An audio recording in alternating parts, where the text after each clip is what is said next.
LG, for real.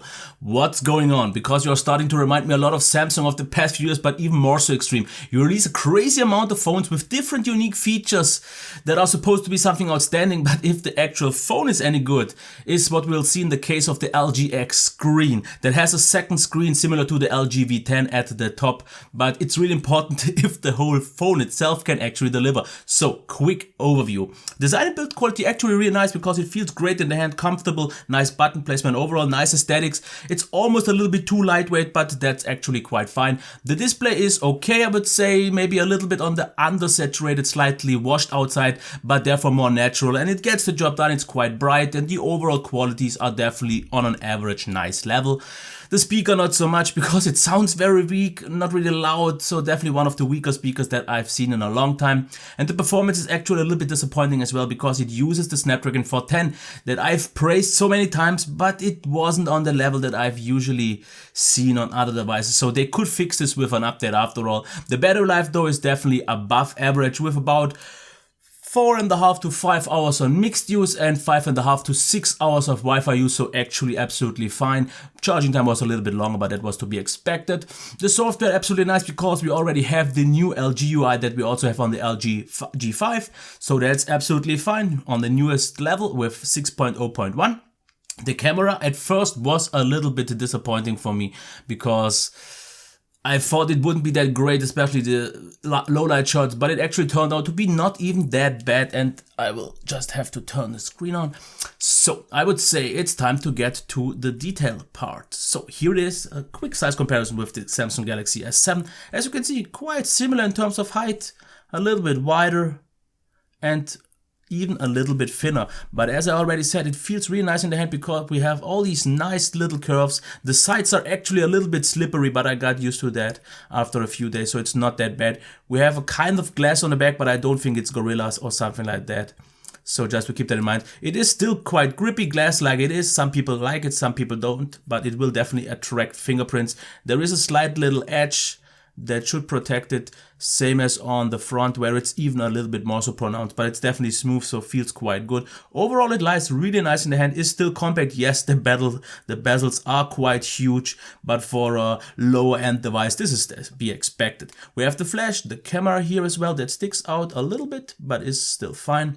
A microphone, volume rocker on the side, buttons actually feel okay, not maybe that clicky, but definitely nice in terms of tactile feedback. Another microphone, micro USB, the headphone jack at the bottom, and the speaker. On the right side we have the power button that is placed maybe a little bit too high, but still quite okay. And then we have the SD card and SIM card tray. So overall, not really any complaints. There is no notification LED, but therefore you have the always on screen, which is about 1.76 inches in diagonal, so it works out quite nice. So all good here. Can't really complain about the overall design. It feels nice, almost a little bit too light, but really nice, comfortable, and very, very smooth in the hand. So I would say let's get into and check the display.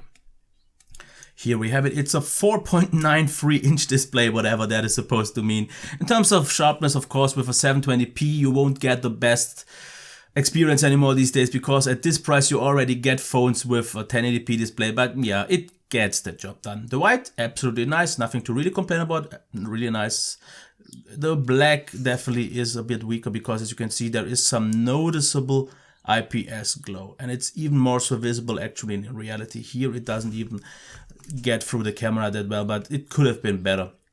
Colors at first could seem a little bit washed out and dull, but actually they are a little bit more towards the accurate side, just not oversaturated or boosted, so that is fine. Viewing angles are okay, nothing out of the ordinary. Maximum brightness was fine, not really any bigger complaints. It's just not a high-end, high-resolution display, but for the price, it's a decent 720p display without any bigger issues. Okay, let's check the sound.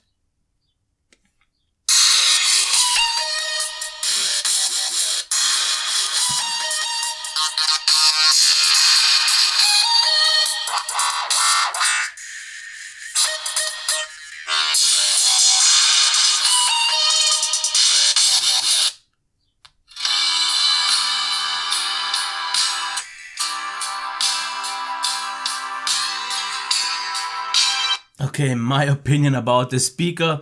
I have to say it's one of the weaker ones that I've used because there's pretty much no bass at all, a little bit mids, but pretty much only highs, and therefore, especially if you cup it, it sounds quite harsh.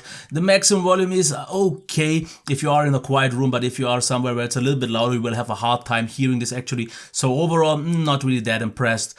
With the headphone jack quality, I was okay because it's in line with most of the phones these days. Not something really disappointing, but also not something out of the ordinary.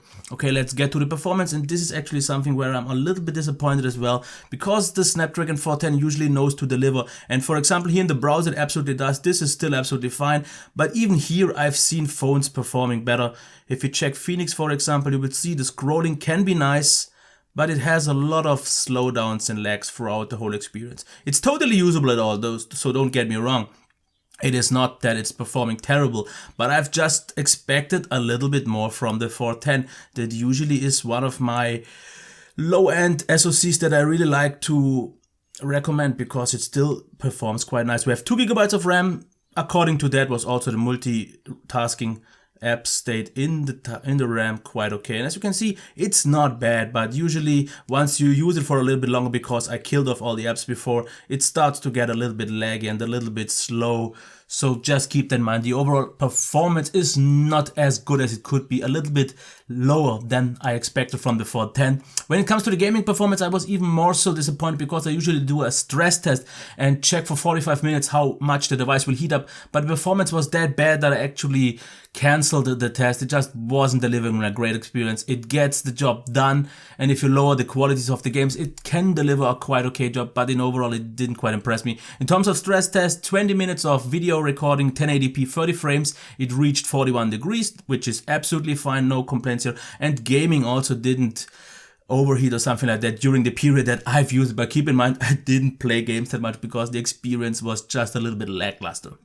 In terms of the battery, charging time was at around 3 hours, but I think it was actually a little bit faster because my charger had a little bit of issue. Once I switched after half an hour to another one, it was fine, so I would expect maybe 2 hours and 40 or something like that. Still not great, but okay. Battery life there was actually quite good. I would say in mixed use to expect 4.5 to actually closer to 5 hours of screen on time with a brightness of 60-65%. I just needed a little bit more of that because otherwise LG phones are known to need a little bit more brightness to get a good brightness experience. And in Wi-Fi only use, I could get 5.5 to 6 hours with very efficient video playback, where I could have maybe even gotten 7 or 8 hours. There it was really good. But keep one thing in mind, the battery life percentage is a little bit intriguing, because for 35 minutes of YouTube playback it showed me like 3% left, but the lower you get towards the end, the lower or the faster the percentage will drop. In terms of software, what is really nice to see that we already have the new UI, as you can see here. This is the one that in my opinion looks much nicer than the one in the past from 6.0.0, because 6.0.1 already has the new design. You have two options here, because if we go into the settings and go to home, you will see that you have the option out of the box to have the home drawer, with the drawer and without the drawer. So if we switch back, you will see that would be the one without now, and here the theming engine would work, but I definitely prefer the one with the app drawer after all. But it's nice to have the option. You also have a few nice little additions, like the ability to change the order of the buttons, rearrange the quick settings, but that's pretty much it. There is not too much customization, but for a basic phone it gets the job totally done. Now let's get to the camera, and selfies look quite okay in terms of sharpness and exposure, but skin tones look a little bit off in certain light, but indoor with proper light it seems actually quite natural, so overall actually not that bad. Once we check low light, in really dim situations it's not grainy at all, but therefore very blurry and not really all that sharp. Inside with room light actually quite decent, so there it actually knows to deliver. Once we go outside, it's actually surprisingly sharp and we get detailed pics. Shutter and autofocus speeds are decently fast, but not always reliable on close-up shots. There it's better to use maybe tap on focus. It tends, depending on the lighting situation, to heavily under or overexpose. Keep that in mind. Otherwise, still respectable though for the price, and if you get the proper shot. I actually didn't expect it to deliver that good, because on my first test shots I didn't really get what I wanted, but with good lighting you can actually get quite nice and sharp pictures. When we get to the video, harsh exposure transitions, but therefore quite smooth, very slow autofocus, sometimes having severe trouble to get objects focused on short range, so tap to focus will help here as well. Overall, it's not really sharp, but therefore quite smooth and overall okay. Definitely not terrible in the end. I've seen better cameras for this price, but I've also seen a few weaker ones, so that would have been it. And I would like to get to the conclusion. Is it a good phone? I would say it's a decent phone, but a little bit overpriced because you get the additional function of the second screen that is pretty much only good to show you the notifications. And this could have been also been done with something like an ambient display that we know from Motorola. So it doesn't really add too much to the overall experience. It's a nice bonus, but I wouldn't pay extra for that. But it seems like you would, because for a price at around 200 euros, it's definitely a little bit overpriced. But I think the price will actually drop quite quick, because it is a nice phone, but these days a nice phone isn't enough. There are so many phones at around 200, especially some Chinese ones that deliver a better experience and offer so much more, that this is overpriced. I would expect a price that would be okay for closer to 100, 120, but around 180 to 200, it's just not on par with the rest of the competition here. On its own, it's okay, it's decent, but feels like a little bit of a dated one. I would have expected such an overall experience maybe like 1 year ago. There it would have been still fine, but these days not quite there anymore. Okay, this would have been my review of the LG X Screen. If you liked it, give it a thumbs up. If you want to see more reviews like these, subscribe to the channel. And if you have any questions or something to say, down in the comments. And otherwise, I wish you a nice day. Until next time, bye.